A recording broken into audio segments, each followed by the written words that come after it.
Welcome to Barks to Basics with Jamie Diaz. I have a special guest here today, Jennifer Bowles. She actually is one of my many virtual dog training clients that I really wanted to speak to because I think a lot of people are super hesitant about doing virtual training. So I really wanted to dig in. I did not prep her. I want to dig in on the pros and cons and everything else. So welcome, Jennifer. Thanks for joining us. Yeah, thanks for having me. Yes. So do you have Gus there by chance? He's in his Okay, crate that's okay. Let sleeping. him rest. Let him Yeah. rest. So what kind of dog do you have and how old is he right now? So Gus is a mini long hair dachshund cream, English cream. And he is a little over 7 months A little old. over 7 months. Okay. So let's start from, he's so cute, by the way. That's how I was asking, because if you see the video, he's adorable. He's So cute. let's start from the beginning. How did you even find me and what kind of led you to wanting to even do training this way? And also, is this your first dog? Have you had many? Kind of like a little bit of background about that. Yeah, so I grew up not with dogs, unlike many people. My friends had dogs, I didn't have them.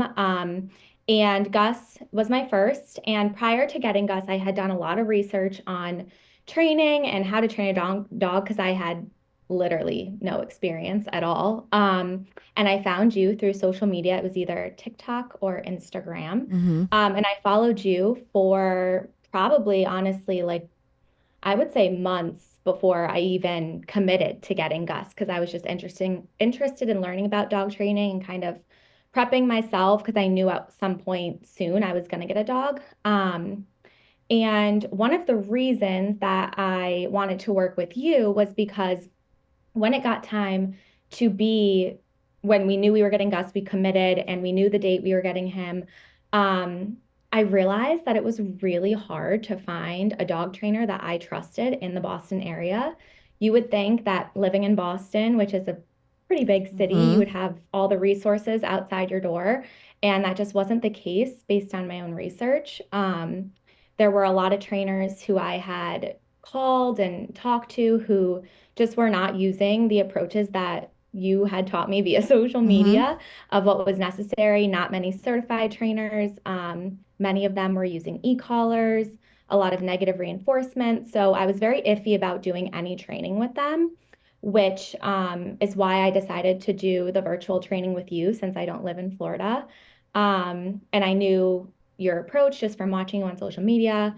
And I wanted to work with someone like you. So it provided me access to an expert that was outside of my immediate area. And that's how we started. Yeah, I mean, I love that. I think the one of the things is finding somebody you trust that like has the knowledge too, but you really, I have to say, like, do your research or did your research. You still do your research with Yeah. everything and have your questions and all of these things. And I've said it before on like different podcasts. I think the like important thing to know is about the research is like you were saying, using a trainer with positive reinforcement that has certifications. And unfortunately, they're not always available to you. So I think people, and one of the reasons why I wanted to talk to you, I think people they don't trust the virtual Yeah. process. And obviously it's not for everybody, but also like in person sometimes isn't for everybody. And like our day training program isn't for everybody. And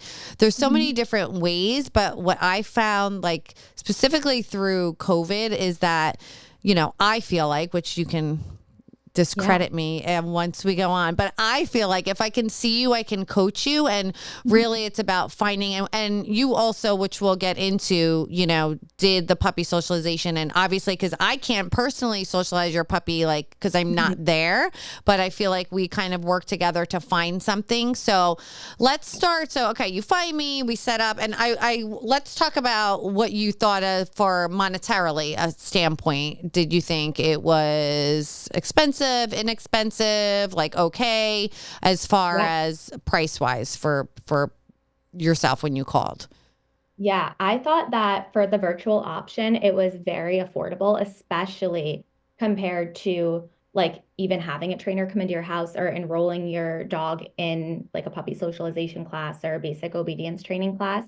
I thought with the sessions that were included and the virtual option that it was very affordable and a really good place to start for us.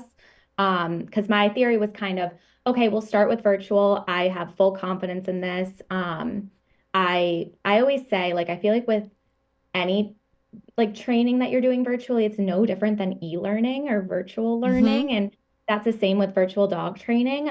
So I was pretty positive going into it and optimistic that it would work. Um, and yeah, I feel like I was like, let's start there. If I need to bring in someone to the house, I can always do that. But um, in terms of money, I thought it was very affordable and especially compared to other options. So I actually never thought of that analogy, which I'm going to steal that there's so many, how many courses, I mean, I take them all the time, courses, Mhm. webinars, Yeah, online and everything. I think the benefit of like a Zoom is too that like I can see you of what you're like actually doing. I know we did like walking exercise and like different things. So, and you yeah. sent me videos. So, I think it's an affordable option for people. And I love that it's like you said, it's a good place to start. And it doesn't mean you have to like, you're not going to bring in somebody else, but it's a good place to at least start. So Right. let's start with, session one. Not that you're going to remember what each session was, Oh, but I probably maybe, do. okay. Some things that, feedback from this session. And also if you remember things, because you do have a puppy. So I do want to give a little bit of advice as far as puppy, kind of some things that I kind of hammered. I know what they are, but if you remember that I hammered into you to kind of like be successful with Gus, like right from the beginning. And I feel like, how long was it that you had Gus when we did our first session? So I was actually going to say this. Our first session was before I got Gus. I think Okay. it was a couple of weeks before, Oh yeah, which is a that's right. benefit of virtual, Yes, I would say. that's right. You're right. And I actually try and push people to do that because you Mhm. can get set up before it happens and I can prep you for those first couple nights. I feel Mhm. like so we did the pre one and then you can tell me like what you remember was important about that. And I feel like we did one pretty soon.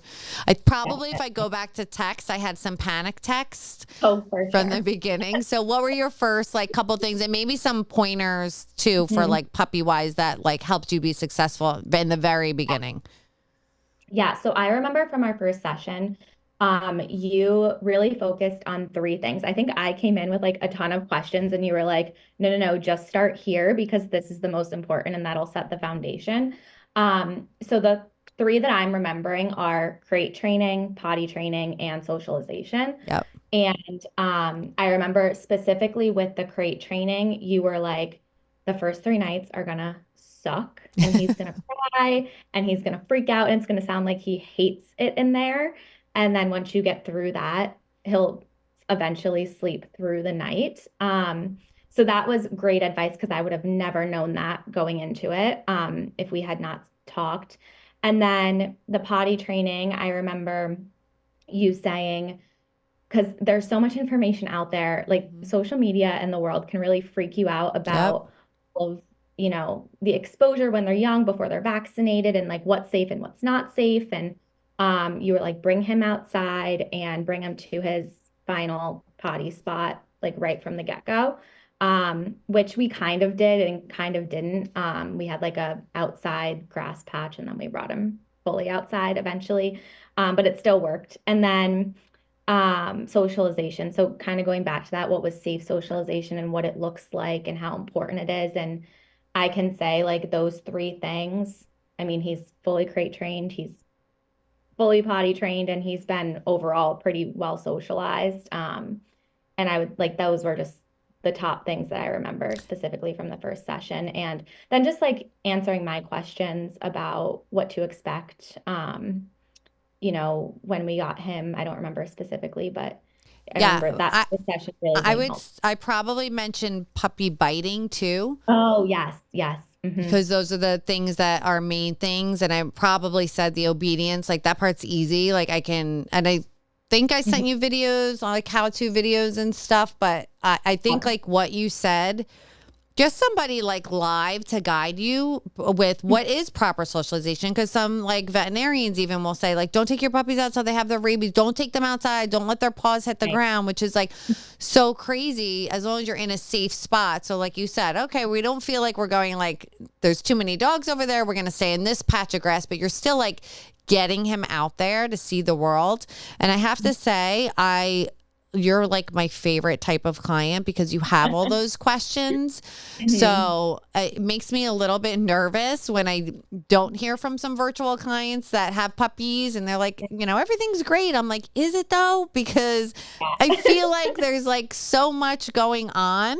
And Mhm. obviously, at least with my virtual clients, they have my number because I think it's important to, or at least my email, because it's Mhm. important to have that kind of contact because you're going to be going through things. Like if we're meeting once a week, you're going to be going through like 5,000 things before that time Yeah. kind of comes. So yeah, those are the things that usually the puppy socialization, the biting and the crate, which I think after that initial session, first of all, I think he slept the whole time in the crate on our first session. He did. Yeah. He did. Yeah. Yeah. And then it got like a little rocky for maybe like a couple of weeks because he was still adjusting. And then he like slept through the night so fast, so fast. And then we were using the crate during the day too. So, um, yeah, he Well, was because you really, work at home, right? So I think I yeah. kind Mhm. of, well, I'm pretty sure I tried to explain, like, please put him in the crate when you're home. Because what Yeah. happens, you're home all day and then all of a sudden you start going out, which is great. You can work from home. You have a puppy. It's a great time to get a puppy. But that's what Mhm. happened with the COVID dogs. We're not like taking those Right. breaks from that. Right. And I think with me, and I knew that. I knew because you would see it all over with like the impact of what the impact of COVID had on these dogs was. And that was one of my fears being someone who worked from home. I was like, how do I prevent this? And you were like, one way potentially is, separating you from them through the use of the crate. And I also remember like, you know, I guess not remember, but realizing that there's so many opinions out there with the crate, and like I still have people be like, oh, Hmm. he's in the crate like all day. I'm like, yeah, he loves it in there. And honestly, like I need to get my life done and he needs to chill. So it's just like all those things that you taught me, we implemented, and also like you just realize, the benefits of it beyond those initial first few weeks, if Yeah, that because makes sense. it's so important to lay the foundation, like you had mentioned, those first few weeks in the beginning. I do want to toot my own horn once for I'm pretty sure it was via text. You text me like in a panic. I forget how old he was that explain. Was he having accidents in the crate, accidents in the house? I forget. Oh, yes. In the crate. He was peeing in the crate a little bit. Yeah, so Hmm. he was peeing in the crate, and right away, because I already knew you did the foundation work. So again, it's not like you're Googling like dog peeing in the crate. You know what I mean? Like, I know your situation, I know the work that you have done. So immediately I was like, take him to the vet because usually when something like that happens, it's usually a UTI or urinary tract or something else going on. And what did he wind up having? A UTI. A And UTI. that didn't believe me. She was like, there's no way he has a UTI. And I do love my vet. She's great. But I was like, no, listen, like this is not like him. This is really not like him. And I was like, the trainer said it could also be the case. And she was like, okay, we'll test him. Came back so positive of a UTI. Not that I was happy that he had a UTI, but No. it's also like having somebody to kind of bounce things off of back and forth. Now, I know that I know there's nothing negative to say, but I'm kidding. Like sometimes we would go through like little lulls because life or whatever was happening. Like, Yeah. did you find any? Like what were some of the cons that like what was maybe more difficult for you that you thought was it like getting him socialized? I mean, what are some of the cons that maybe you experienced, through the process? Yeah, I would say the socialization, I feel like it was just, I guess that was probably one of the harder parts, just getting him out and exposing him to certain things. And actually like figuring out what to expose them to and how to expose them. That was and how to do it effectively where like for example, I think at one point I had asked you like, oh, like on leash interactions. Like, what do you think about that? Is that socializing my dog to other dogs? And I believe you said, no, it's Yeah. not. But I thought originally that that was because like, oh, because everything's like exposure, exposure. So teaching that like neutrality type socialization was something that I think I was really confused on and then got more clarity on. You mean like just to clarify your question, like challenges with Challenges him? with him and challenges if you had with like the virtual stuff. So one of Gotcha. them, Okay. I don't know if it was challenge, but like you said, finding like a good class. Like I remember Oh, you yeah. sending me. So kind of both challenges you did have with him. And then if it would have made a difference if I was there in person, doing certain things. So I know you would send me like videos of the class. I think you did one at a Yeah. house and then you did one. Mhm. How did you like, because you kind of did your research on that, which I've done for people before too. But how did you kind of figure out like that part? Yeah. Yeah. So, definitely finding a class again that I trusted was really hard, but we kind of decided like we were going to use the class for strictly socialization and then use you for training. And yeah, they did some basic obedience in the class, but I was like, okay, I don't have to be as picky with this because I'm not like only using this and we're going to use it to get him off leash and exposed to other dogs. So I think I will say, like, just truly finding the resources in your area is so hard sometimes. And it's like you see all these things come up when you Google, and then you do your own research, and then you have to call them and like ask them questions. At least that was my experience. So getting the classes was definitely something that was hard to find initially. And also making sure like I think as you said, I sent you a video about from a class because I was like, is this appropriate? Because I don't know. And Hmm. like, does it look like this is the right way for them to be doing it? I would also say just a couple things on him, and then I can talk about the virtual training. I would say another really hard part and continues to be a hard part is not really me training Gus or learning from you because that's easy, but it's other people and other people's dogs, especially living in a city. Because Hmm. unfortunately, like we can control a lot of situations, but we also can't. And when there's so many dogs and people around, people just bring their dogs up to yours. And or if I like leave Gus with a friend or a family member, they might be unintentionally rewarding him for things that we don't reward him for. And then I notice those changes in his behavior like immediately when Hmm. we get him back.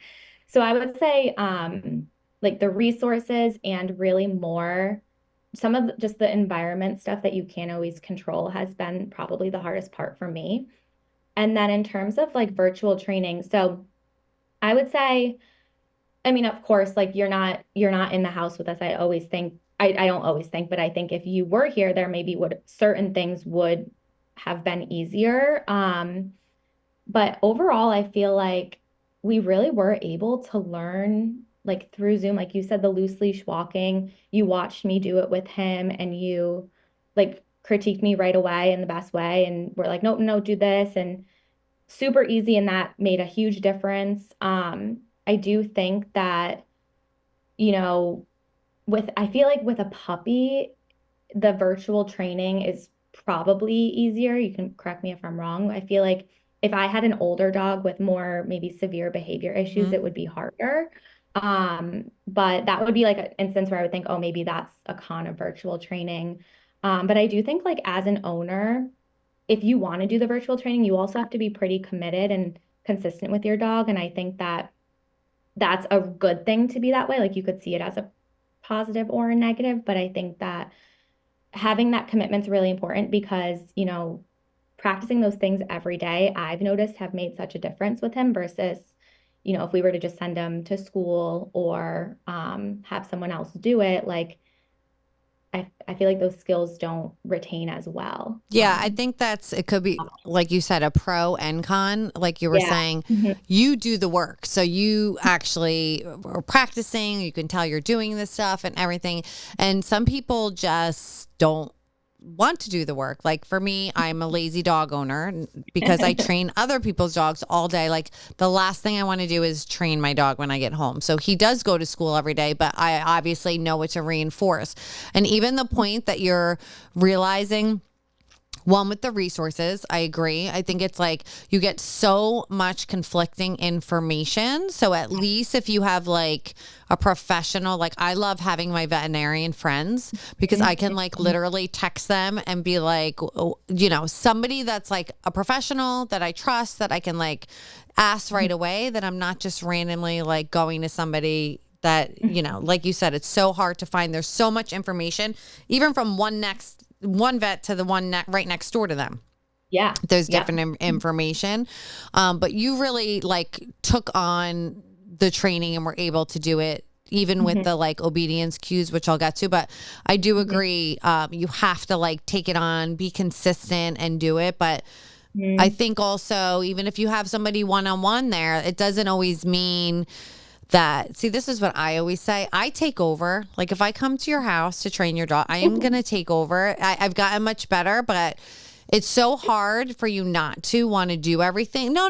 Look, let me show you. Like he can do it. And then you do it. And then you pass it off to the owner. And the owner absolutely cannot get their dog to do it. So then you do it again to show them, no, look, he's doing it.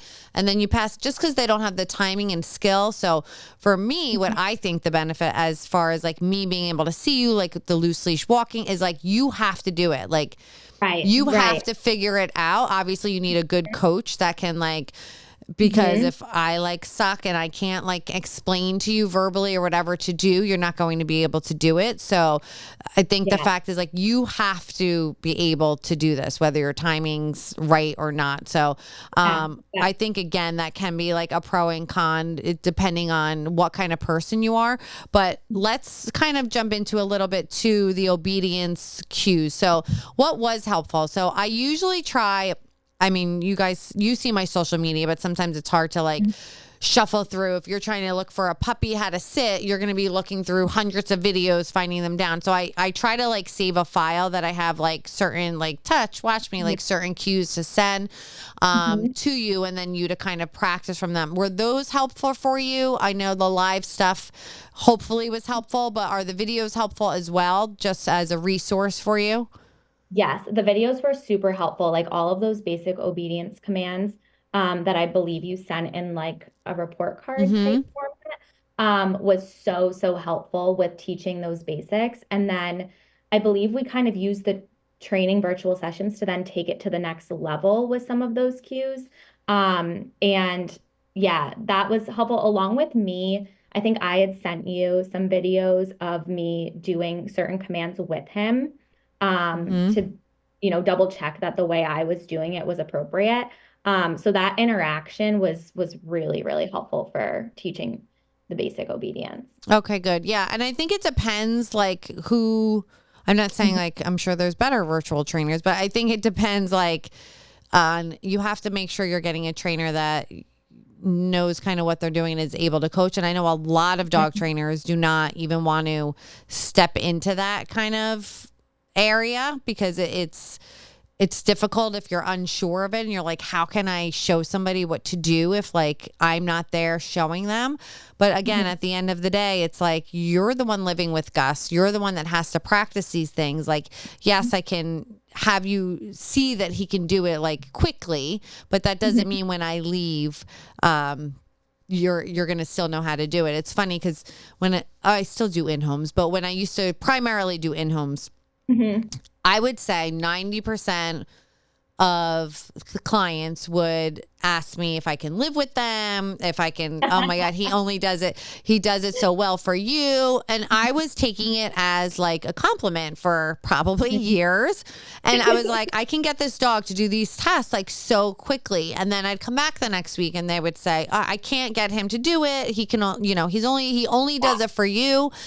And God, it took me a long time to like get it, but I was like, oh my gosh, like it doesn't matter if I'm getting him to do it. Like he could be like a perfect angel for me. It matters if like when I leave, if the owners can get them to do it. So for me, I just found joy in like doing the virtual sessions because I'm like, I have to get like with my experience, my coaching, I have to be able to get you to be able to do it with Gus, or we're going to fail. So I'm glad that I was able to help you. You're like one of my favorite virtual clients because you just, like I said, you have the notes. Gus is successful. I think we still have more sessions too. And like, for me, it's like, they're, not that you can do them forever, but there's always something to learn, right? There's always something. I think so. I hadn't seen you for a few months. I saw you a couple weeks ago, and there was like new issues that arise, because that's what happens, right? You get through puppyhood,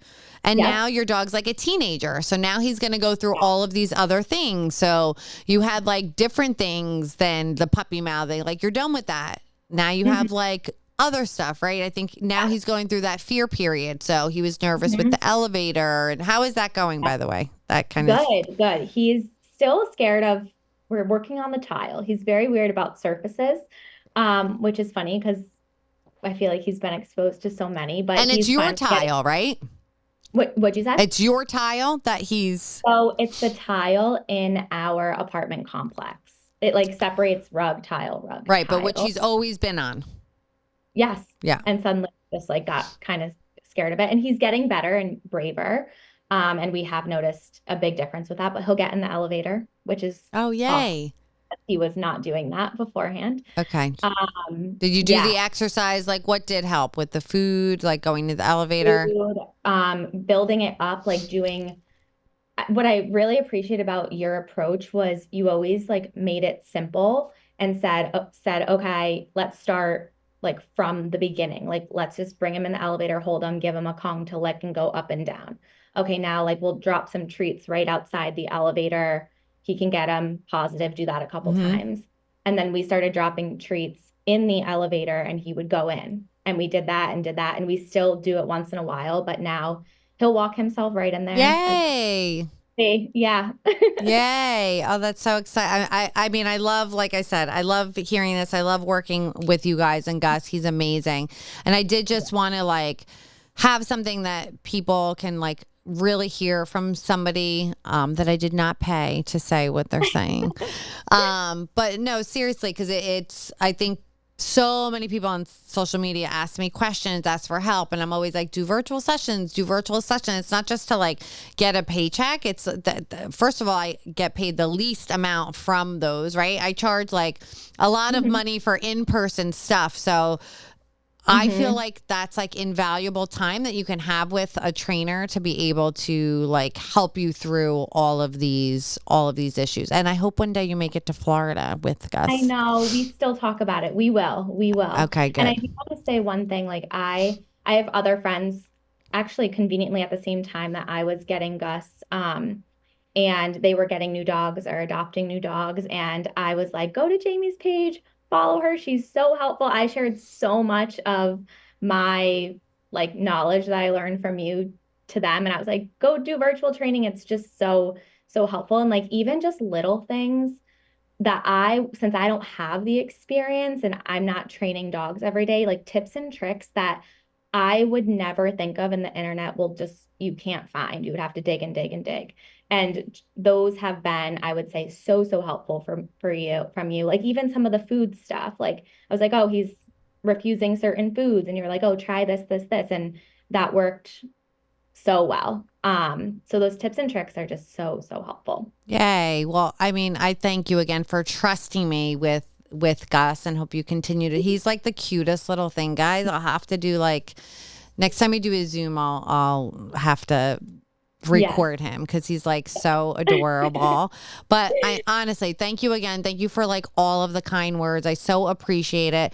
I would say, for people, if you want to do virtual training, like try it. It's not going to break the bank, hopefully, for most people. And it's like invaluable. I also like, you're putting in this investment for the rest of your life for your puppy, right? So what you're laying like right now, like he'll always be comfortable in a crate. Like even like my dogs, at some point I got rid of the crate.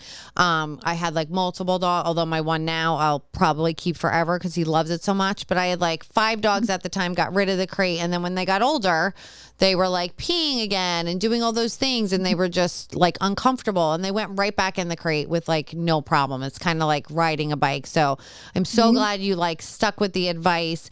I will say, anybody who is interested in any virtual training, you can always like look at our social media, dynamitedogtraining.com or luckydogtrainingclub.com. You can find us. Jennifer, thank you so much for being here. I so appreciate it. And then anywhere you listen to podcasts, so Apple Music, Spotify, where do you listen to it from, by the way? I listen to it from Spotify. Okay. Spotify, Apple Music, iHeartRadio. I think we're on like 12 plus different like platforms. And then also, I've been really bad about it, but it will be all the episodes on my YouTube channel at Dynamite Dog Train. So you can visually see it, although you're not going to see Gus, but you'll see Jennifer. So thank you so much, Jennifer. I appreciate it. And I hope to see you soon. Sounds good. Thanks, Thank you, Jen. guys.